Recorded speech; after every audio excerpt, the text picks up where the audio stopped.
கிச்சனில் பன்னீர் பட்டர் மசாலா பண்ணுறது எப்படின்னு பார்க்கலாம்னா தேவையான பொருட்கள் பன்னீர், ஆஃப் ஆனியனுங்க, ginger garlic paste, chilli green பீஸுங்க, ஆனியன் பேஸ்ட்டு, டொமேட்டோ பேஸ்ட்டுங்க, இது கேஷ்யூநட் பேஸ்ட்டுங்க, coriander, butter, curd, chilli powder, தனியா பவுடர், கஸ்தூரி மேத்தி, லவங்கம், பட்டை, கிராம்புங்க. அவ்வளோத்தாங்க. ஆயில் எப்படி சேர்த்து பார்க்கலாம் வாங்க.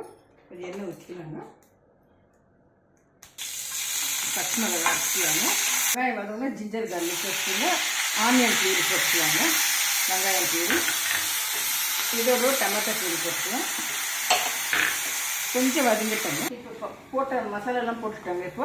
இப்போ வந்து பட்டாணி போடுறாங்க. பன்னீர் போட்டுக்கலாங்க. பன்னீர் போட்டு ஃப்ரெண்ட்ஸ் பன்னீர் மசாலா வாங்க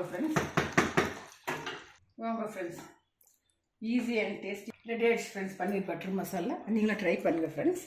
தேங்க்யூ ஃபார் வாட்சிங். ட்ரை பண்ணுங்கள் ஃப்ரெண்ட்ஸ். ரைஸ்க்கு, சப்பாத்திக்கு, ஃபுல்காக்கு இதுக்கெல்லாம் ரொம்ப நல்லா